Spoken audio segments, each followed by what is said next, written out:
அன்பான நண்பர்களே வணக்கம். நாம் கேட்டுக்கொண்டிருப்பது வீரயுகநாயகன் வேல்பாரி. வாசிப்பது ஸ்ரீலதா தயாளன். சோழன், சேரன், பாண்டிய படை, இடையர்கள், தோகை நாய்கள், இப்படி அனைத்து பக்கங்களிலும் சூழ்ந்துள்ள எதிரிகளை, அவர்களின் தாக்குதலை நமது பாரி எப்படி சமாளிக்கப் போகிறான் தெரிந்து கொள்ள இனி கதைக்குள். தோகை நாய்களை பற்றி நெடுமன் சொன்னதை கேட்ட தேக்கன் திமிரியோடும் வீரர்களின் ஓட்டத்தை கட்டுப்படுத்தி தானும் நின்றான். எல்லோரும் திகைத்து நின்றனர். வெகு தொலைவு உள் செல்லக்கூடிய குகைகள் 3 இருக்கின்றன. 3ற்குள்ளேயும் குதிரைகளை அடைத்து ஆயுதங்களோடு வீரர்கள் காத்திருந்தனர். முன் வரிசையில் உருவிய வாளோடு நின்றனர் எவ்வியூர் வீரர்கள். குதிரைகளின் குருதி வாடையை உணர்ந்தபடி பெரும் ஊளையோடு மரங்களின் மேலிருந்து குகைகளை நோக்கி பாயத் தொடங்கின தோகை நாய்கள்.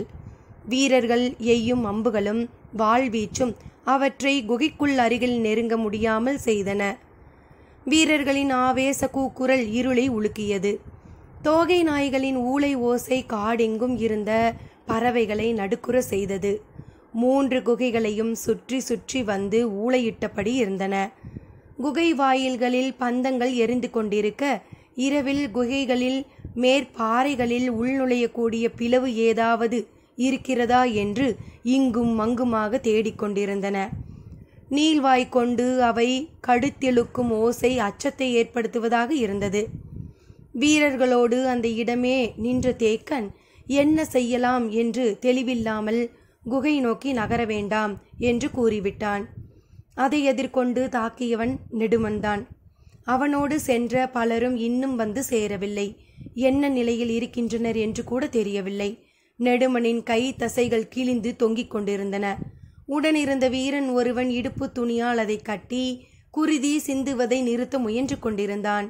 குருதி போக்கு அதிகம் இருந்ததால் அவனுக்கு கண் செருகுவது போல் இருந்தது. அவை கூட்டுணர்வுள்ள விலங்குகள்.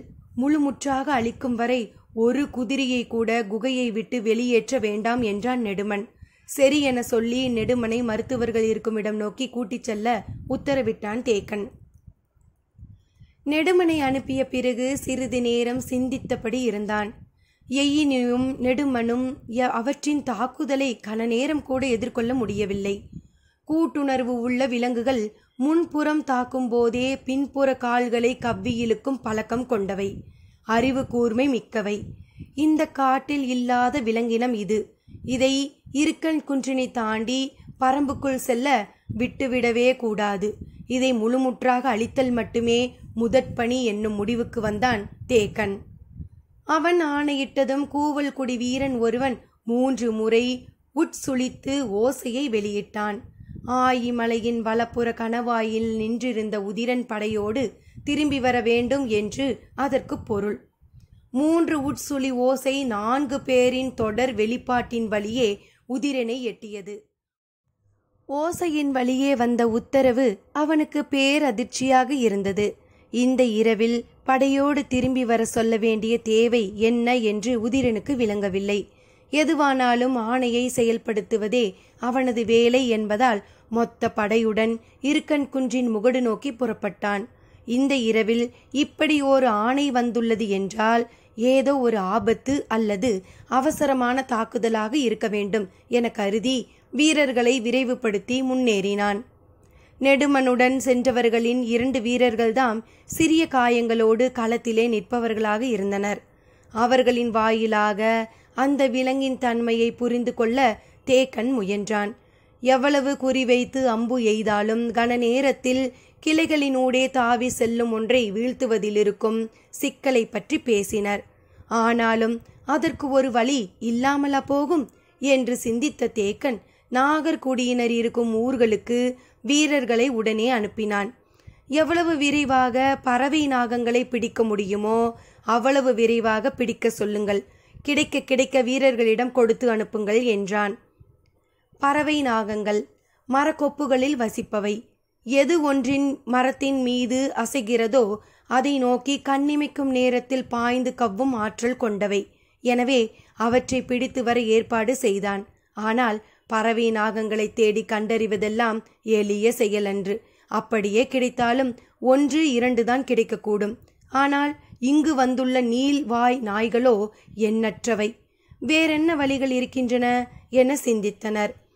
பொழுது விடிய சிறிது நேரம் இருக்கும்போது உதிரனின் படையணி வந்து சேர்ந்தது. நிலைமையை அவனுக்கு விளக்கினர். தாக்கும் திட்டம் ஒன்று உருவானது. பொழுது விடிந்ததும் குகைகளை காத்து நிற்கும் வீரர்களும் அவற்றிற்கு எதிர்ப்புறமாக காட்டுக்குள் நிற்கும் தேக்கன் தலைமையிலான வீரர்களும் ஒரே நேரத்தில் குகைகளை சுற்றி மரங்களின் மீது பாறைகளின் மீதும் அம்பு எய்தி தாக்குவோம். 5 வரிசையாக குறிப்பிட்ட நேர இடைவெளியில் வீரர்களின் அம்புகள் காற்றை கிழிக்கையில் நீள்வாய் நாய்கள் ஒரு கொப்பிலிருந்து மறு கொப்புக்கு தாவினால் கூட அவற்றால் எளிதில் தப்ப முடியாது என்றான் தேக்கன். திட்டம் உருவானது. குகைகளின் வாசல்களிலும் காட்டுக்குள்ளும் வீரர்கள் ஆயத்த நிலையில் இருந்தனர். பொழுது விடிந்தது. காடெங்கும் இருக்கும் பறவைகள் ஓசை எழுப்பிக் கொண்டிருந்தன. மரத்தின் மீதிருந்த அவை குகைக்குள் நுழைய முடியாமல் வெறி கொண்டு இங்கும் மங்கும் கொப்புகளின் மீது தாவிக்கொண்டிருந்தன. மரக்கொப்புகளை நோக்கி அன்னார்ந்து பார்த்தபடி நாணேற்றி காத்திருந்தனர் வீரர்கள்.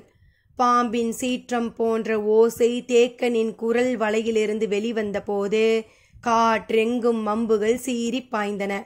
குறிப்பிட்ட இடைவெளியில் அடுத்தடுத்து எகிரிக் கொண்டிருந்தன அம்புகள். ஊளையின் ஓசை காதை துளைத்து கொண்டிருந்தது. அம்புகளை எய்து முடித்த பிறகு பார்த்தனர். எந்த நீள்வாய் நாயும் கீழே விழவில்லை. அம்பு தேய்க்கப்பட்டவை கூட ஓசை எழுப்பியபடியே கொப்புகளில் தாவி வெளியேறித்தான் ஓடின. இத்தனை 100 அம்புகளுக்கும் தப்பி அவற்றின் பாய்ச்சல் இருப்பது பேரதிர்ச்சியை கொடுத்தது. 1-2 புதறுகளில் விழுந்து கிடக்கலாம் என வீரர்கள் தேடிக்கொண்டிருக்கும் போது தேக்கனும் உதிரனும் மரக்கொப்புகளையே உற்று பார்த்து கொண்டிருந்தனர். தாக்குதலின் போது எழுந்த பேரூளையினூடே காடு நடுங்கியது. பறவை நாகங்கள் வந்தாலும் பெரிதாக பயன் கிடைக்காது போல தோன்றியது. தாக்குதலின் முதல் நாளே தேக்கன் தலைமையிலான படை 20க்கும் மேற்பட்ட குதிரைகளை இழந்துவிட்டது. பெரும் வீரர்கள் நிறைந்த படையணி அது. அப்படியிருந்தும் இந்த பேரிழப்பு ஏற்பட்டுள்ளது. இந்த இழப்பை பற்றி சொன்னால் யாரும் நம்ப மாட்டார்கள். தங்களாலே நம்ப முடியாத இந்த உண்மையின் மீது நின்றுதான் அவர்கள் அடுத்த கட்டத்தை பற்றி சிந்தித்து கொண்டிருந்தனர். அப்போது உதிரன் சொன்னான். கரும்பா குடியினர் வீரர்கள் எண்ணற்ற நாய்களை தங்களின் குடிலில் வைத்திருந்தனர். அவற்றுள் எதுவும் அவர்கள் கொண்டு வந்ததில்லை. எல்லாம் வந்த இடத்தில் பழகியவை. நாய் இனங்களை பற்றிய பல நுட்பங்கள் அவர்களுக்கு தெரிவதாக நமது மருத்துவர்களும் சொன்னார்கள். நான் உடனடியாக போய் ஈங்கையினிடம் பேசி பார்க்கிறேன். இந்த வகை நாய்களை எப்படி வீழ்த்துவது என அவன் ஏதாவது ஆலோசனை சொல்லக்கூடும் என்றான். இப்போதைய நிலையில் இது சிறந்த ஆலோசனையாகத்தான் தெரிந்தது. உடனடியாக உதிரனை அனுப்பி வைத்தான் தேக்கன். போய் திரும்ப 1 வாரம் கூட ஆகலாம். ஏனென்றால் நடைபாதையின் வழியாகத்தான் அவன் சென்றாக வேண்டும். அதை தவிர வேறு வழி ஏதும் இல்லை. நீள்வாய் நாய்களை அழிக்காமல் ஒரு குதிரையை கூட குகை விட்டு வெளியேற்ற முடியாது. உதிரன் 3 வீரர்களோடு அடற்காட்டை ஊடறுத்து ஓடத் தொடங்கினான். நாகர்குடியை பார்க்க போனவர்களில் ஓரிருவராவது இன்று பறவை நாகங்களோடு வருவார்களா என்று தேக்கன் சிந்தித்து கொண்டிருக்கும் போது குகை பாறையின் மேல் நிலையில் நின்றிருந்த வீரர்கள் தேக்கனை நோக்கி கையசைத்து அழைத்தார்கள். தேக்கன் பாறையின் மீது ஏறி நின்று அவர்கள் கை காட்டிய திசையில் பார்த்தான். உதிரனின் தலைமையிலான படையை திருப்பி அழைத்து கொண்டதால் பாதுகாப்பற்றிருந்தது ஆயிமலையின் வலப்புற கணவாய் பகுதி. அதன் விளிம்பில் பெரும் படை ஒன்று பரம்பின் காட்டுக்குள் போய்க் கொண்டிருந்தது. இத்தனை ஆண்டு கால போர் அனுபவத்திற்கு பிறகு சிறு எதிர்ப்பு கூட இல்லாமல் பரம்புக்குள் நுழைந்தது சேரனின் படை. 2 கைகளிலும் ஏந்திய ஆயுதங்களோடு பேரோசை முழங்க முன் சென்றான் எக்கல்மாடன். அத்தியாயம் 76. சோழப்படை வட்டாற்றில் திரும்பிய கணத்தில் ஏற்பட்ட அதிர்ச்சி பாரியின் மனதிலிருந்து இன்னும் உதிரவில்லை. இதுவரை உருவாகாத புதிய கேள்விகள் மேலெழும்பியபடியே இருந்தன.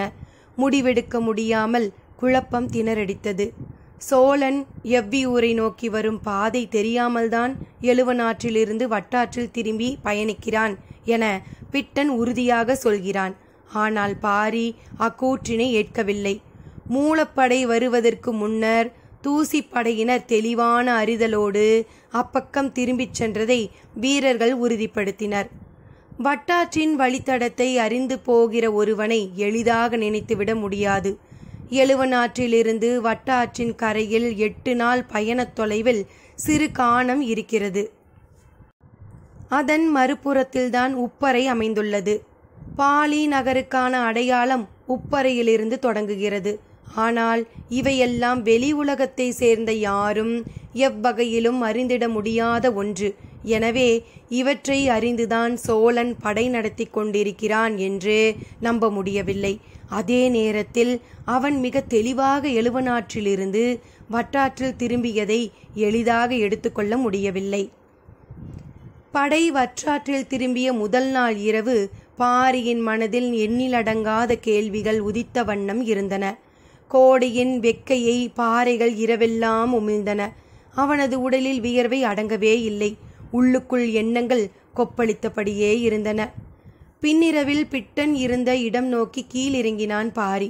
மற்ற குதிரை வீரர்களை முகட்டின் மீதே பயணிக்க சொல்லிவிட்டு 2 வீரர்களோடு கீழிறங்கினான். அதிகாலை பொழுது விடிகையில் பிட்டனின் படையணிக்குள் வந்து நின்றான். எதிர்பாராமல் பாரி வந்து நிற்பது தாக்குதலை தொடங்குவதற்காகத்தான் என நினைத்த பிட்டன் அதற்கான வேலையை தொடங்க ஆயத்தம் ஆனான். ஆனால் பாரியோ, நான் அதற்காக வரவில்லை, எதிரியை அருகிலிருந்து பார்த்தறியவே வந்தேன் என்றான். நாம் தாக்குவதற்கு காலந்தாழ்த்த கூடாது என வாதிட்டான் பிட்டன். அவனது எண்ணங்களை தெரிந்து கொண்ட பாரி உத்தரவேதம் கொடுக்கவில்லை. நகர்ந்து கொண்டிருக்கும் எதிரிகளின் படையணி நோக்கி கீழிறங்கி கொண்டிருந்தான். அன்றைய நாள் முழுவதும் எவ்வளவு நெருக்கமாக போக முடியுமோ அவ்வளவு நெருக்கமாக நின்று ஆற்றின் நகரும் படையின் தன்மையை கவனித்தான். ஆற்றின் நடுப்பகுதி முழுவதும் வேந்தனின் ஒழுங்கமைக்கப்பட்ட படையணி வந்தது. ஆனால் ஆற்றோரத்தில் வந்து கொண்டிருப்பவர்கள் வேந்தர்களின் படையணியை சேர்ந்தவர்கள் இல்லை. அவர்கள் மலைமக்கள் என்பது தெளிவாக தெரிந்தது. ஆனால் யார் இவர்கள் என்பதுதான் விளங்கவில்லை. ஆழ்ந்த சிந்தனையின் வழியே அன்றைய நாள் முழுவதும் நடந்து கொண்டிருந்தான். பொழுது மங்கியவுடன் மீண்டும் முகடு நோக்கி மேலேறத் தொடங்கினான். அப்பொழுதும் பிட்டன் வாதிட்டான். வட்டாற்றில் ஊற்று நீர் மிக குறைவு. அவர்கள் நேற்று தங்கியிருந்த இடத்தில் தோண்டப்பட்ட கிணறுகளில் போதுமான நீர் இல்லாததால் கிணறுகளில் எண்ணிக்கையை அதிகப்படுத்தி உள்ளனர். எழுவனாற்றில் நாளொன்றுக்கு 4 கிணறுகளை வெட்டியவர்கள் நேற்று 10க்கும் மேற்பட்ட கிணறுகளை வெட்டியுள்ளனர். தோண்டப்படும் கிணறுகளின் எண்ணிக்கை இன்னும் அதிகமாகும்.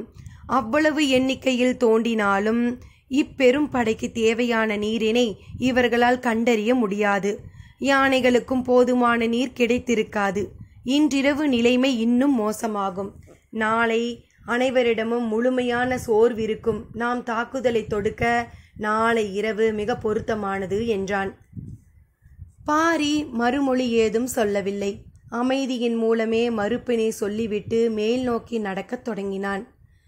எதிரி படையின் ஓரப்பகுதியில் வரும் மலையின மக்களின் உடலமைப்பினை பற்றியே மீண்டும் மீண்டும் சிந்தித்தபடியே வந்தான். அவர்கள் பச்சை மலை தொடர் பகுதியை சார்ந்தவர்கள் அல்லர். அப்படியென்றால் யார் அவர்கள் என்று எண்ணியபடியே இருந்தான். முள்ளூர் பெரியவர் சொன்ன குறிப்புகள் நினைவுக்கு வந்தன. ராவதன் சொன்ன அத்தனை செய்திகளையும் சிந்தித்து பார்த்தான். உதிரன் பதற்றத்தோடு எவ்வியூர் வந்ததை யோசித்தான். சட்டென அங்கவை சொன்னதாக உதிரன் சொன்ன சொல் நினைவுக்கு வந்தது. அவர்கள் காதின் மேல் மடல்களில் 3 துளையை இட்டிருந்தனர் என்பதுதான் அந்த குறிப்பு. மனதுக்குள் மின்னலின் ஒளி பாய்ச்சுதுவது போல் இருந்தது அந்த செய்தி. எவ்வளவு முக்கியமான குறிப்பினை அங்கவை சொல்லியுள்ளாள். மரத்தின் மீதிருந்து பார்த்ததால் தானே கீழே செல்பவரின் காது மடல்களை துல்லியமாக பார்க்க முடிந்துள்ளது.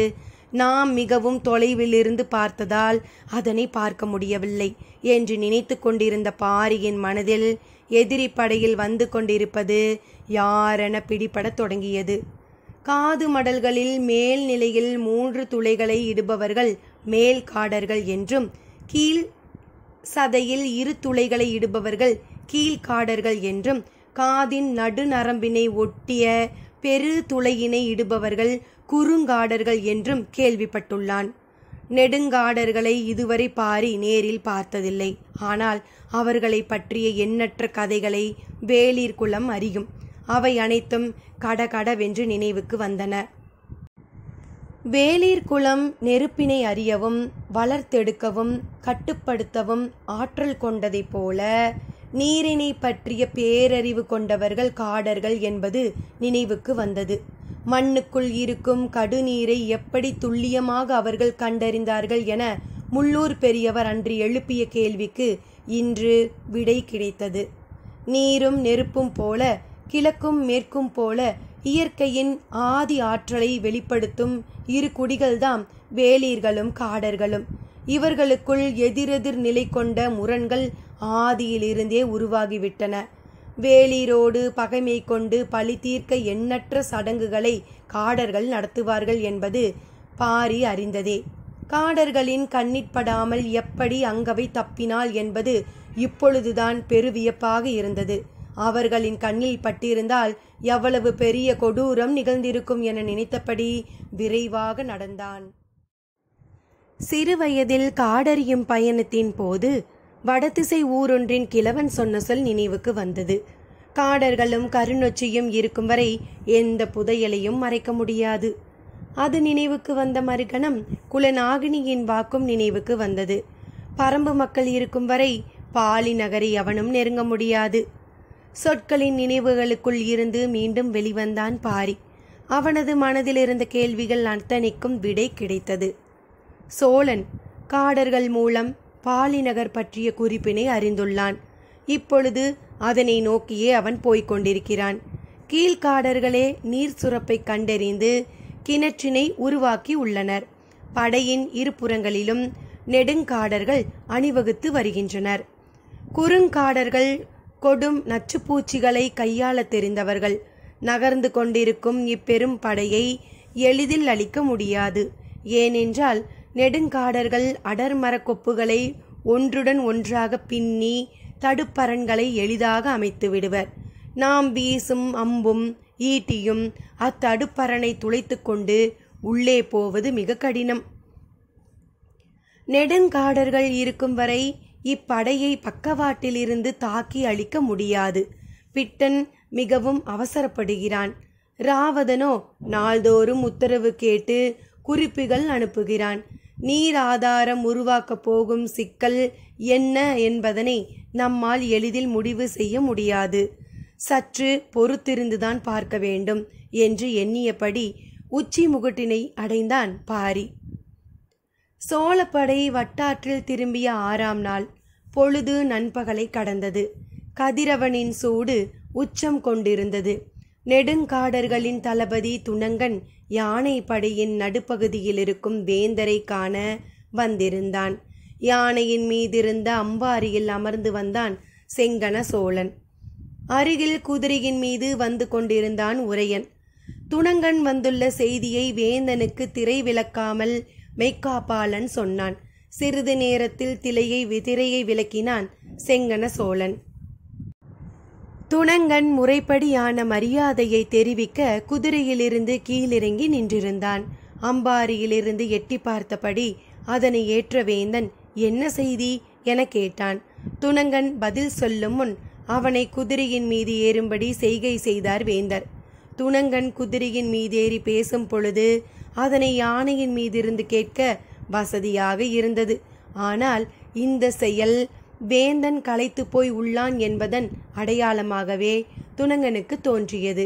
அவன் சொன்னான், இவ்வாற்றில் நீராதாரம் நாம் எதிர்பார்ப்பதை விட மிக குறைவாக இருக்கிறது. என்ன செய்யலாம்? பரம்பில் மிக கடுமையான பகுதியை நாம் கடந்து விட்டோம்.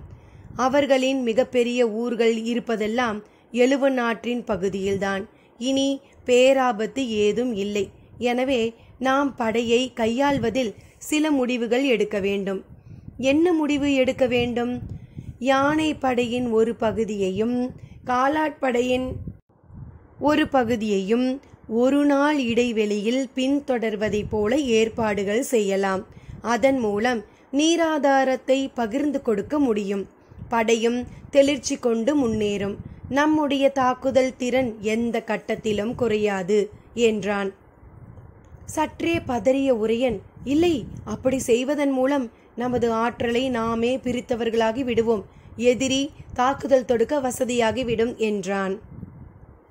துணங்கன் சொன்னான், அப்படி செய்யவில்லை என்றால் நாளையே வீரர்கள் சிலர் மயங்கி விழ நேரலாம். போதிய நீரின்றி தொடர்ந்து வேலை வாங்கப்படும் யானைகளின் நடத்தை எப்படி இருக்கும் என்பதனை நம்மால் கணிக்க முடியாது. வீரர்கள் மயங்கி விழ தொடங்கினால் அது போருக்கான மனநிலையை முற்றாக சிதைக்கும் என்றான். பின்னால் வரும் 2ஆம் நிலை படை வலிமை குன்றி இருக்குமே, ஆனால் எதிரிகள் அதனை சூழ்ந்து தாக்கி அழிப்பர் என்றான் உரையன். நெடுங்காடர்கள் இருக்கும் வரை மலை மேலிருந்து அவர்கள் எரியும் ஈட்டியும் அம்பும் எந்த பாதிப்பினையும் ஏற்படுத்தாது. இப்பகுதியெல்லாம் அடற்காடுகள். ஆற்றங்கரையோரத்தில் இருக்கும் மரத்தொகுதிகளை ஒரு பொழுதுக்குள் பின்னல் வலையாக மாற்றிவிட முடியும்.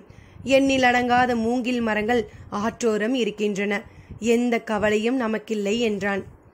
சிறிது நேரம் சிந்தித்த செங்கன சோழன், 2 தொகுதி யானைகளையும் 1000 வீரர்களையும் இன்றிரவு இங்கேயே தங்க வையுங்கள். முன்னணி படை வழக்கம் போல காலையில் புறப்படட்டும். 2ஆம் நிலை படை ஒரு நாள் இடைவெளியில் நம்மை பின்தொடரட்டும். அவசர தேவை என்றால் கூட ஒரு நாள் நடை தொலைவை எளிதில் வந்தடைந்து விடலாம் என்றான். இருவரும் ஏற்றுக்கொள்ளும் பதிலாக இருந்தது இது. ஆனாலும் துணங்கனுக்கு ஐயம் இருக்கத்தான் செய்தது. 2 தொகுதி என்றால் 200 யானைகள்தாம். மீதமுள்ள 300 யானைகளுக்கு நீர் கிடைப்பது கடினம். எனவே சமமாக பிரிப்பதே சிறந்தது என தோன்றியது. ஆனால் இதற்கு மேல் வேந்தனிடம் பேசுவது முறையல்ல என்று தோன்றியதால் துணங்கன் அமைதி காத்தான். ஆனால் உரையன் சொன்னான், பின்னணி படையின் பாதுகாப்புக்கு நாம் கூடுதல் ஏற்பாடுகளை செய்ய வேண்டும் என்றான். மிக சிறந்த தளபதிகளை அங்கே நியமிப்போம் என்றான் வேந்தன். சரியென தலையாட்டினான் உரையன்.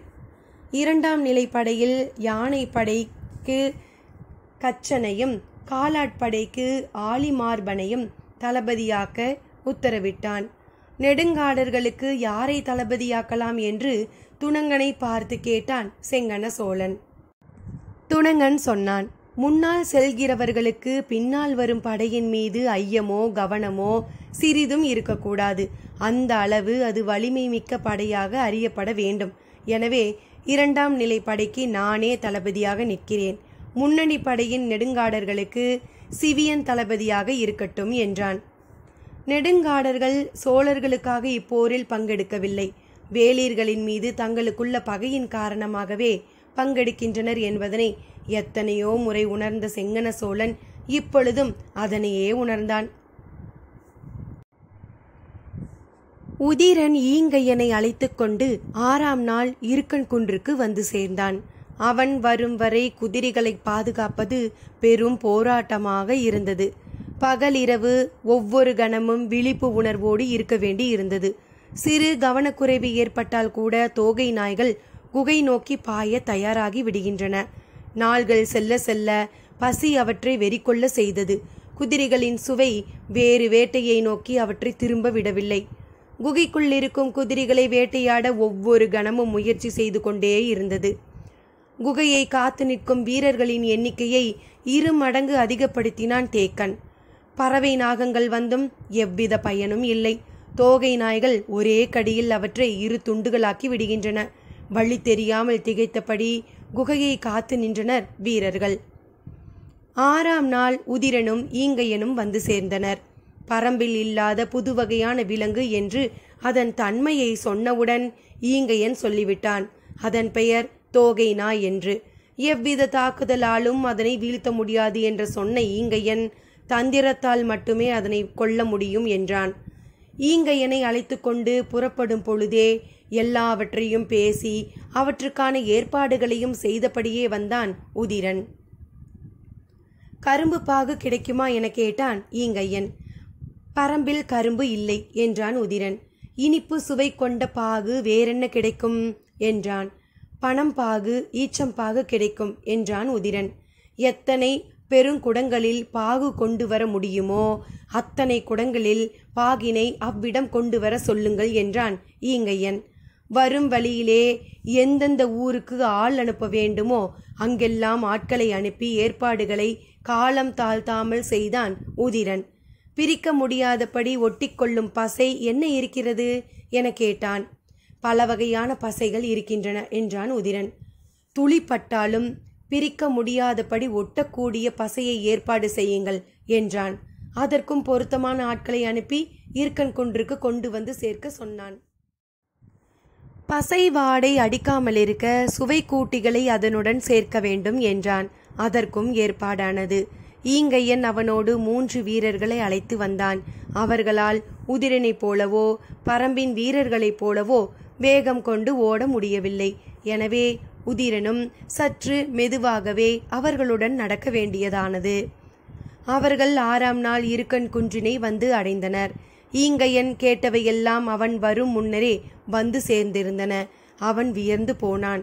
குகை காத்து நிற்கும் தேக்கனை கண்டு வணங்கினான். நீலனின் மணவிழாவின் போது அவனிடம் நிறைய பேச வேண்டும் என்று தேக்கன் விரும்பியிருந்தான். ஆனால் அதற்கு வாய்ப்பில்லாமல் போனது. தேக்கனை கண்டதும் தோகை நாய்களை பற்றி சொல்வதற்கு எவ்வளவோ இருக்கின்றன.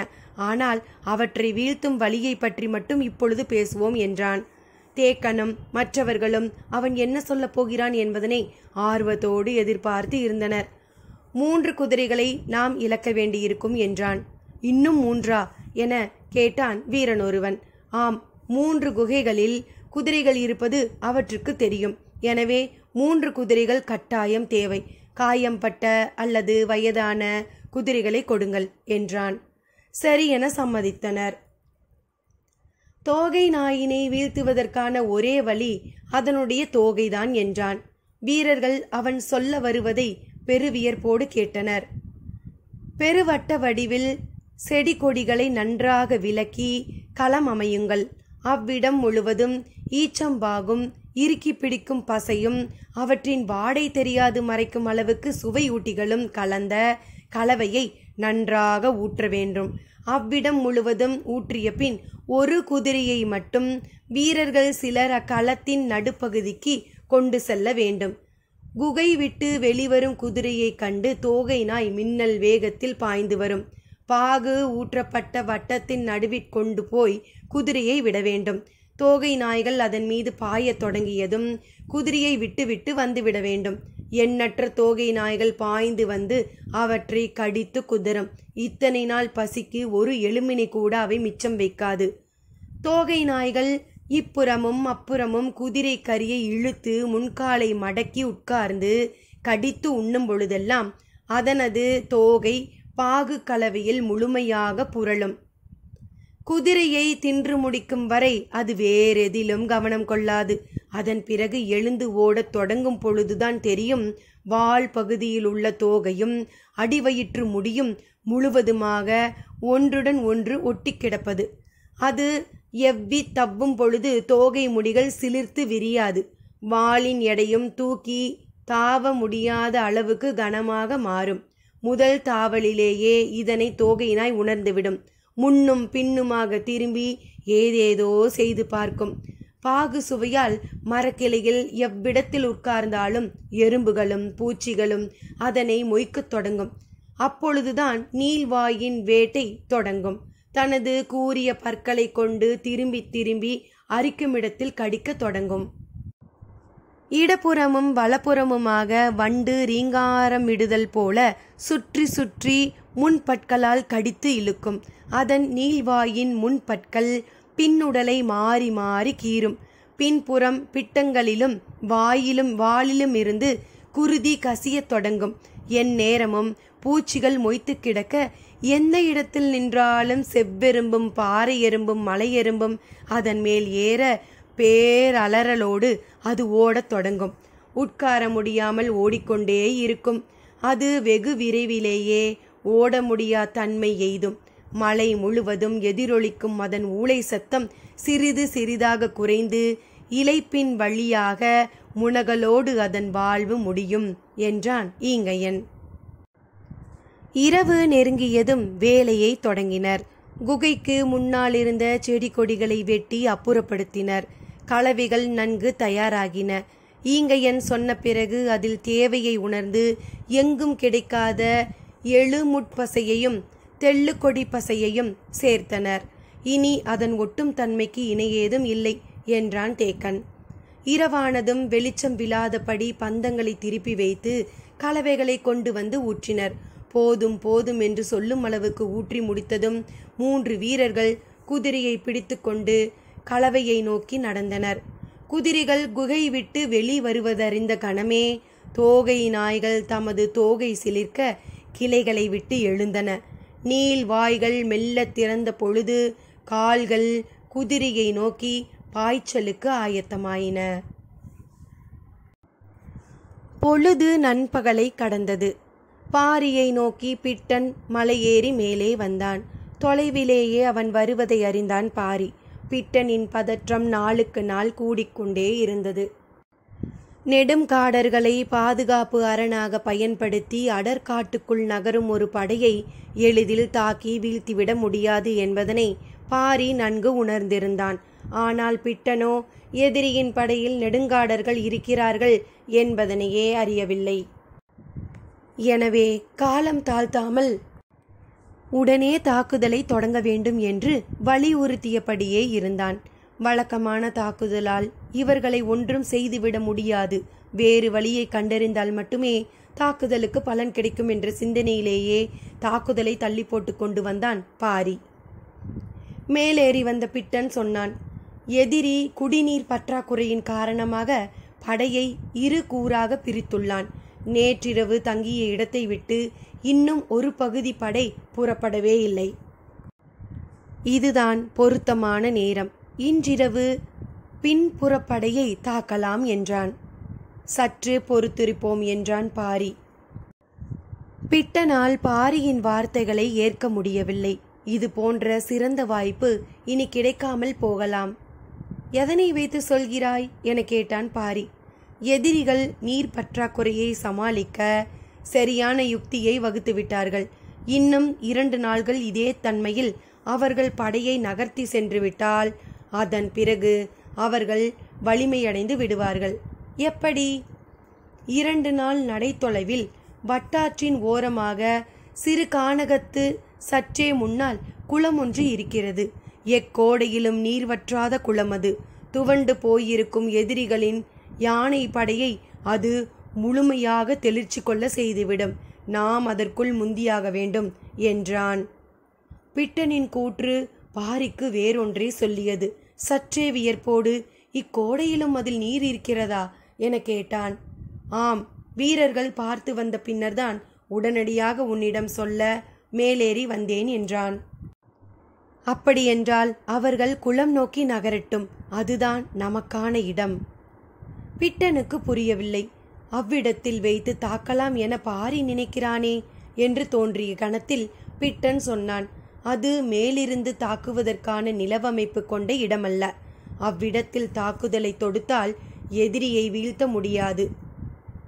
அவ்விடத்தில் மட்டுமல்ல, மேலிருந்து தாக்கும் போர் முறையால் எவ்விடத்திலிருந்து தாக்கினாலும் எதிரியை வீழ்த்த முடியாது என்றான் பாரி.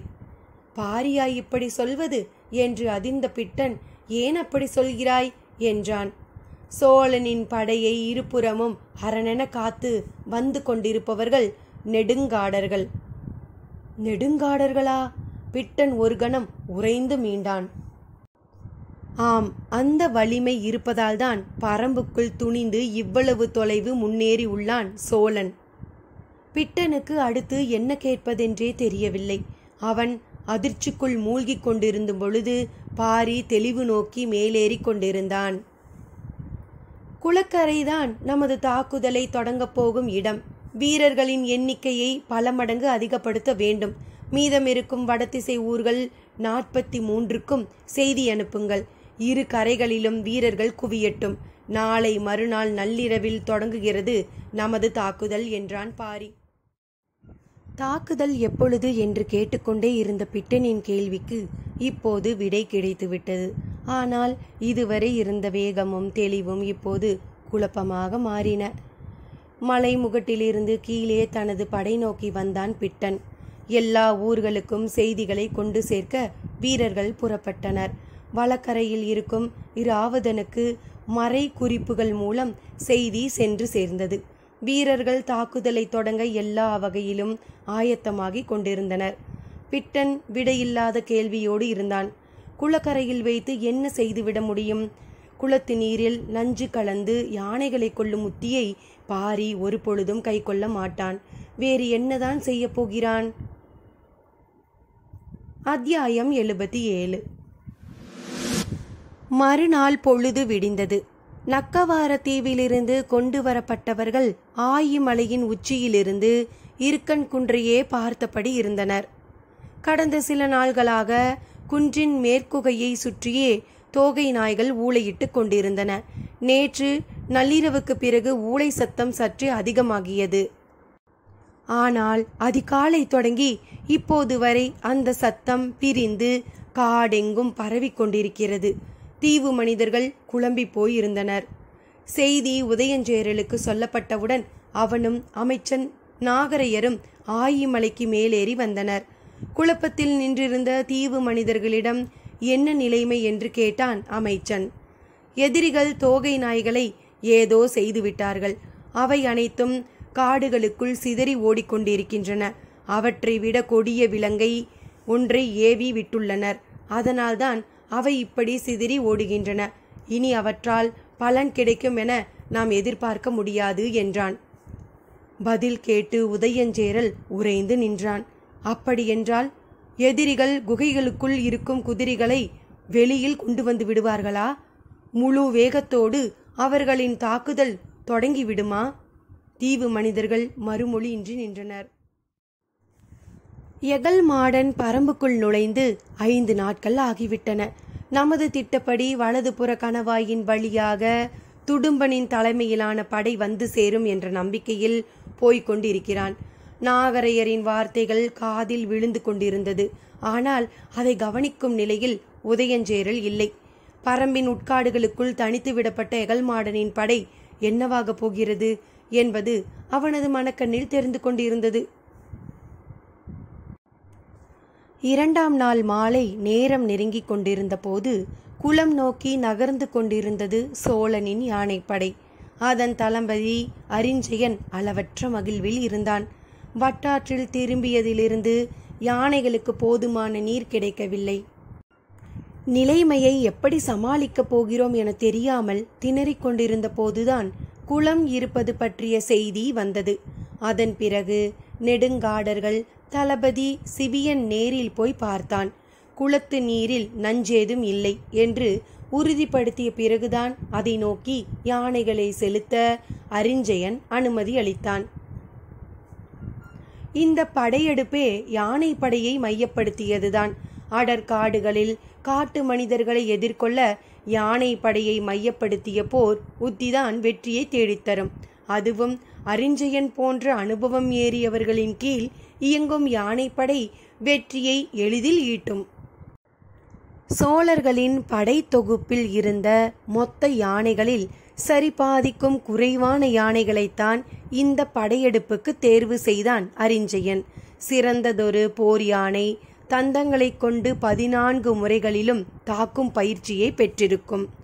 முகத்துக்கு நேராக தந்தத்தை குத்தி செருகுவது, குறுக்காக கொடுத்து குத்தி தூக்குவது, இரு பக்கங்களிலும் இரு தந்தங்களால் குத்துவது, எதிர் யானையின் தந்தவட்ட உதடு நோக்கி குத்துவது, பக்கவாட்டில் சாய்த்து குத்துவது, பக்கங்களில் நேராக குத்துவது, கண்ணிமைக்கும் நேரத்தில் துதிக்கையின் நடுவில் குத்தி தூக்குவது, எதிர் யானையின் தலையை குறுக்கே பிடித்து ஒரு தந்தத்தால் குத்துவது, கோபத்தோடு எதிர் யானையின் திட்டாணியில் அடித்திழுத்து தந்தத்தை செருகுவது, உடலை பின் சுற்றி பின் பாய்ந்து குத்துவது ஆகியன உள்ளிட்ட 14 வகையான தந்த தாக்குதலில் தேர்ந்த யானைகளை மட்டுமே இந்த படையெடுப்பில் பங்கேற்க செய்தான் அரிஞ்சயன். அவ்வளவு சிறந்த போர் பயிற்சியுடைய யானைகளை கொடும் வெக்கையில் போதிய நீரின்றி தொடர்ந்து நடக்க வைத்து கொண்டிருக்கிறோமே என்று கவலை கொண்டிருந்தவன் குளம் கண்டு கவலை நீங்கினான். முதலில் 5 வகைமையர்களின் தலைமையிலுள்ள 50 யானைகளை நீர் அருந்த அனுப்பினான். நீர் உறிஞ்சும் ஓசையிலே அவற்றின் தாகத்தை அறிய முடிந்தது. அதே போன்று 5 வகைமையரின் தலைமையில் குளம் நோக்கி 50 யானைகளாக அனுப்பினான் அரிஞ்சயன். பொழுது மங்கி இருள் கூடும் வரை யானைகள் அணிவகுத்து போய் நீர் அருந்தி திரும்பிக் கொண்டிருந்தன. ஏற்கனவே வகுக்கப்பட்ட ஒழுங்கின் அடிப்படையில் அவை வட்டாற்றில் நிலை கொண்டன. 4 காத தொலைவுக்கு நீண்டு கிடக்கும் இந்த பெரும் படையின் இரு பக்கங்களும் மலைக்கு மேல் பரம்பு வீரர்கள் தாக்குதலுக்கு ஆயத்த நிலையில் இருந்தனர். பரம்பின் வடதிசை ஊர்கள் 67 வீரர்கள் திரட்டப்பட்டு விட்டனர். அவர்களுக்கான ஆயுதங்களும் வந்து சேர்ந்து விட்டன. ஆற்றின் இருபுறங்களும் சரியான இடைவெளியில் தாக்குதலுக்கான துல்லியமான உத்தி வகுக்கப்பட்டு இருந்தது. இவ்வளவு பெரும் தாக்குதலை இதுவரை பரம்பு மக்கள் நடத்தியதில்லை. இராவதன் இந்த நாளுக்காகத்தான் காத்திருந்தான்.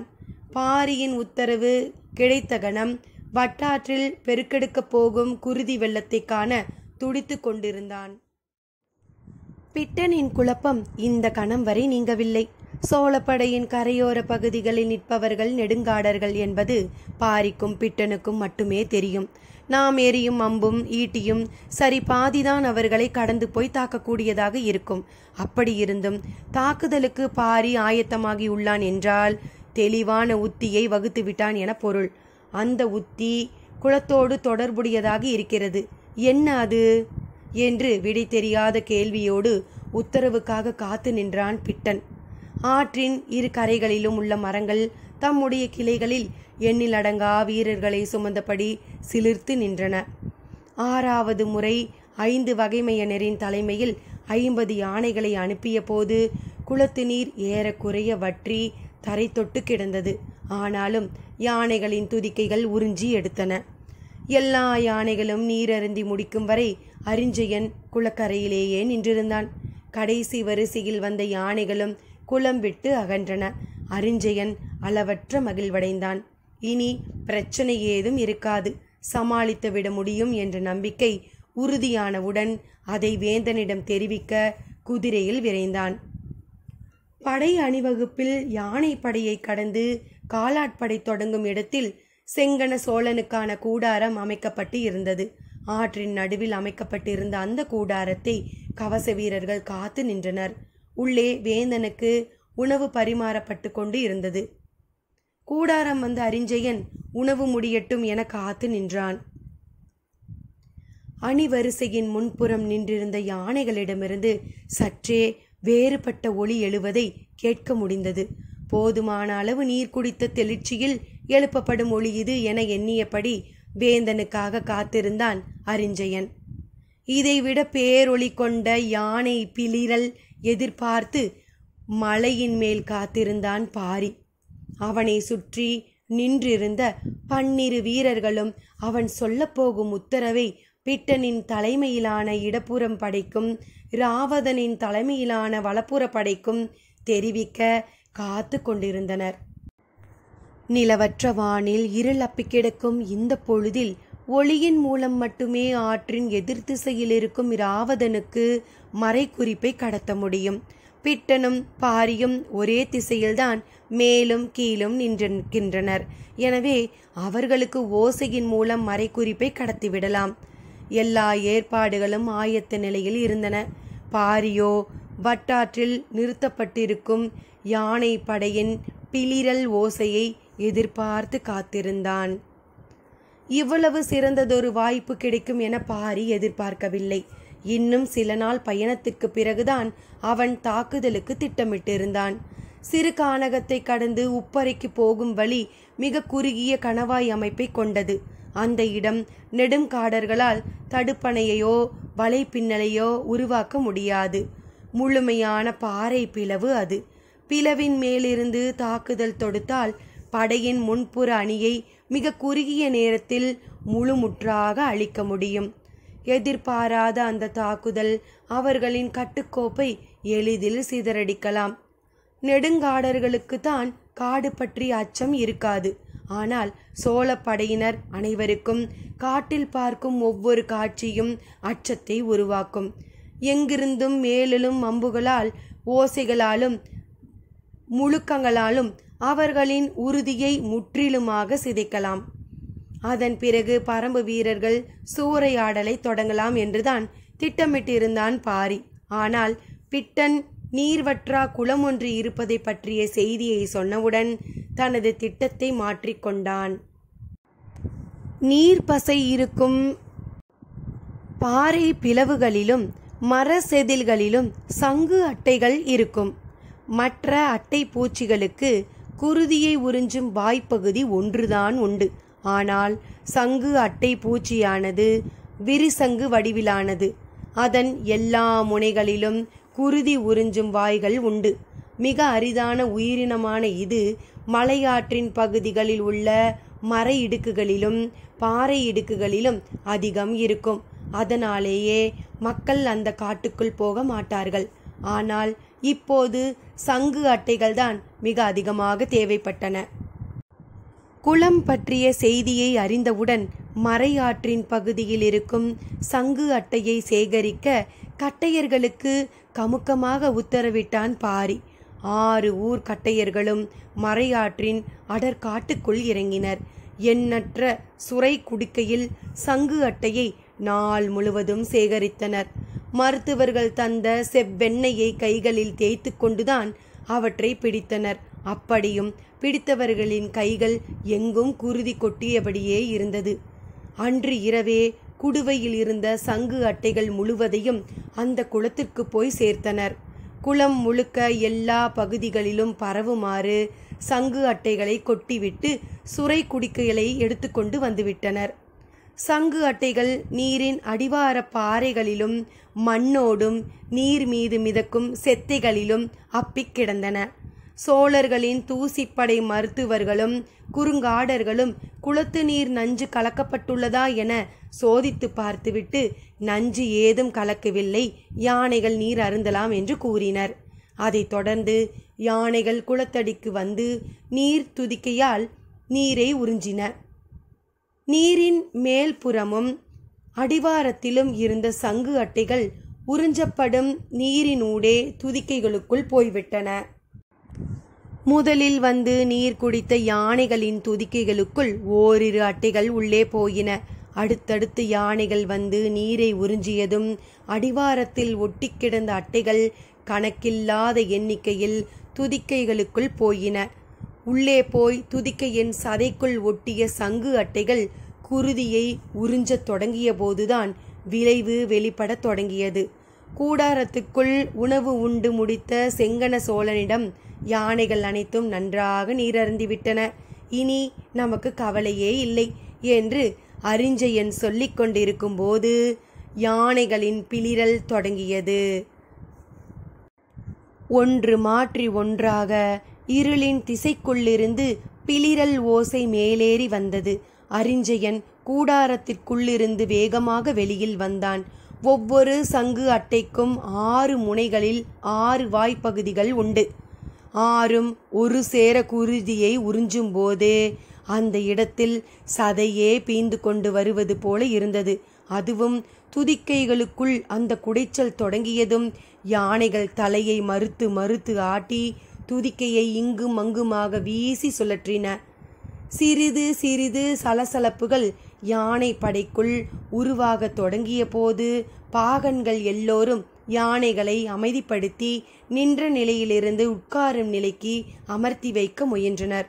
அப்போதுதான் இடது மூலையில் இருந்த யானை ஒன்று பெரும் பிளிரலோடு துதிக்கையை தூக்கி 2 பக்கங்களும் அடித்தது. பக்கத்தில் இருந்த யானைகள் மிரண்டு விலகின. உடனே அதன் பாகன் அதன் அருகே சென்று அதை அடக்க முற்பட்ட போது சற்றும் எதிர்பாராமல் சுழற்றி வீசப்பட்டான். யானைகளுக்கு என்ன நடக்கிறது என்ற கவனம் சிறு கணம்தான் இருந்தது. அதற்குள் பிளிரலின் ஓசை அங்கும் இங்குமாக பல இடங்களிலிருந்து மேலெழுந்தது. யாருக்கும் எதுவும் புரியவில்லை. பாகன்கள் எல்லோரும் யானைகளின் மீதேறி அவற்றை கட்டுப்படுத்த முயன்று கொண்டிருந்தனர். அங்குசத்தால் அடித்தும் தலையில் ஊன்றி குத்தியும் மத்தகத்தில் வைத்து இழுத்தும் நிலைமையை கட்டுக்குள் கொண்டு வர முயன்றனர். ஆனால் அவையெல்லாம் சிறிது நேரம்தான் நடந்தன. வேந்தனின் கூடாரத்தில் இருந்து படையின் முன் வரிசை நோக்கி குதிரையில் விரைந்து கொண்டிருந்தான் அரிஞ்சயன். ஏதோ ஒரு யானைக்கு மதம் பிடித்து விட்டது என்றுதான் அவன் நினைத்தான். அந்த மத யானையை அப்புறப்படுத்துங்கள், முடியவில்லை என்றால் போர்வாள் கொண்டு தந்தை ஈட்டிக்கொண்டும் குத்தி சரியுங்கள் என்று ஓசை எழுப்பியபடி விரைந்தான். கண்ணிமைக்கும் நேரத்தில் இருளுக்குள் இருந்து வீசப்பட்ட பாகன் ஒருவன் அரிஞ்சயனின் குதிரை மீது வந்து விழுந்த வேகத்தில் அடியோடு சரிந்தான் அரிஞ்சயன். யானைகள் உள்மூக்கில் ஏற்படும் அரிப்பும் எரிச்சலும் தாழ முடியாமல் துதிக்கையை முன்னும் பின்னுமாக வெறிக்கொண்டு வீசி தாக்கத் தொடங்கிய கணத்தில் கட்டுக்கோப்புகள் எல்லாம் தலைகீழாக மாறிவிட்டன. நிலைமையின் விபரீதத்தை உணரும் முன்பே நூற்றுக்கணக்கான யானை பாகன்கள் அடித்து மிதித்து நசுக்கப்பட்டு கொண்டிருந்தனர். வீரமுண்ட வாத்தியமும் பேரிக்கையும் முழங்கி நிலைமையை கட்டுப்படுத்த படைக்காவல் வீரர்கள் சிலர் முயன்றனர். ஆனால் யானைகளின் பிளிரலுக்கு நடுவே இந்த கருவிகளின் ஓசை ஏதும் மேலேறவே இல்லை. கீழே விழுந்த அரிஞ்சயன் எழுந்தபோது முன்புற படையின் கட்டுக்கோப்பு மொத்தமும் சிதைந்திருந்தது. என்ன நடந்தது என்பதனை சிந்தித்து பார்க்க கன நேரம் கூட யாருக்கும் இல்லை. 3 தலக்கர்த்தர்களின் உத்தரவின் கீழ் இருக்கும் 300 யானைகளை கொண்ட இந்த படையில் ஒரே நேரத்தில் 30 யானைகள் கட்டுப்பாட்டை இழந்தாலே மொத்த படையும் சிதறி போய்விடும். ஆனால் இப்போதோ எல்லா யானைகளும் கட்டுப்பாட்டை இழந்துவிட்டன. துதிக்கையை தூக்கி வீசி அடித்து தாக்கும் அதன் வேகத்தில்தான் வேறுபாடு இருந்தது. சங்கு அட்டைகள் 1 2 யானைகள் சிலவற்றின் துதிக்கைக்குள் ஏறி அடிப்பகுதிக்கு போகாமல் முன்பகுதியிலேயே இருந்தன. அந்த யானைகள் மட்டுமே சற்று கட்டுக்கோப்புடன் நடந்து கொள்ள முயன்றன. மற்ற யானைகள் என்ன செய்து கொண்டிருக்கின்றன என்பது யாருக்கும் புரியவில்லை. காடே அதிர்வதை போலிருந்தது. பிளிரல் ஓசையால் பின்புறம் நின்றிருந்த காலாட்படை வீரர்கள் நடுங்கினர். கூடாரத்தில் இருந்த வேந்தனை பாதுகாக்க தக்க ஏற்பாடுகளை செய்ய தொடங்கினர். நெடுங்காடர்களுக்கு என்ன செய்வதென்றே புரியவில்லை. அவர்கள் தலைவன் சிவியன் காலாட்படையின் பின்பகுதியில் நின்று கொண்டிருந்தான். நிலைமையை அறிந்து வர முன்னோக்கி செல்ல முயலும்போது பெரும் கூச்சலோடு படை எங்கும் குழப்பம் பரவியிருந்தது. செங்கன சோழனை கூடாரத்தில் இருந்து வெளியேற்றி வேந்தனுக்குரிய யானையின் மீதேற்ற முயன்று கொண்டிருந்தான் உரையன். அப்போது அந்த இடத்துக்கு வந்த காலாட்படை தளபதி கிளானடிவானகன் வேந்தனை யானையின் மீதேற்றி பின்புறம் கொண்டு செல்வதை ஏற்கவில்லை. இதை பார்க்கும் காலாட்படையின் அனைத்து வீரர்களுக்கும் நம்பிக்கை இழக்கும். கனப்பொழுதுகளுக்குள் எல்லோருக்குள்ளும் அச்சம் பரவிவிடும். எனவே குதிரையின் மீதேற்றி பின்புறம் விரைவோம் என்றான். ஆனால் உரையனோ யானை படையின் முன்பகுதியில் ஏதோ கடினமான பிரச்சனை உருவாகியுள்ளது. சில யானைகளை பாகன்களால் கட்டுப்படுத்த முடியவில்லை என நினைக்கிறேன். இந்நிலையில் வேந்தன் குதிரையில் பயணிப்பது நல்லதன்று. வெகுண்டெலும் ஒற்றை யானையின் பிளிரல் கூட குதிரையை நிலைகுலைய செய்துவிடும். எனவே வேந்தனுக்குரிய யானையின் மீது ஏற்றுங்கள் என்று வாதிட்டான். வேந்தனின் யானை வீரர்களுக்கு தோண்டப்படும் கிணற்றில் நீர் அருந்தி இருந்தது. எனவே அதற்கு பிரச்சனை ஏதும் இல்லை. பாகன் அதை கொண்டு வந்து கூடாரத்தின் ஓரம் நிறுத்தியிருந்தான். ஆனால் உள்ளே உரையனும் கிளானடிவானவனும் கடுமையாக உரையாடி கொண்டிருந்தனர். அந்த உரையாடல்களை அருகில் இருந்தவர்கள் கூட கேட்க முடியாத நிலையில் பிளிரலின் ஓசை பன்மடங்கு அதிகரித்து கொண்டிருந்தது. படையின் முன் வரிசையில் இருந்த யானைகள் பாகன்களை கலற்றி எறிந்தபடி பட்டாற்றின் முன்னோக்கி ஓடத் தொடங்கின. இந்த கணத்துக்காகவே காத்திருந்த பாரி தனது உத்தரவை பிறப்பித்தான். அங்கே தோகை நாய்களை சரியான சூழ்ச்சியால் தெரித்து ஓடவிட்டனர். இங்கே சங்கு அட்டைகள் கொண்டு யானைகளை சிதறடித்தனர். இனி படைகளை எப்படி வெற்றி கொள்ளப் போகிறான் பாரி தெரிந்து கொள்ள சிறிது காத்திருப்போம். நன்றி நண்பர்களே.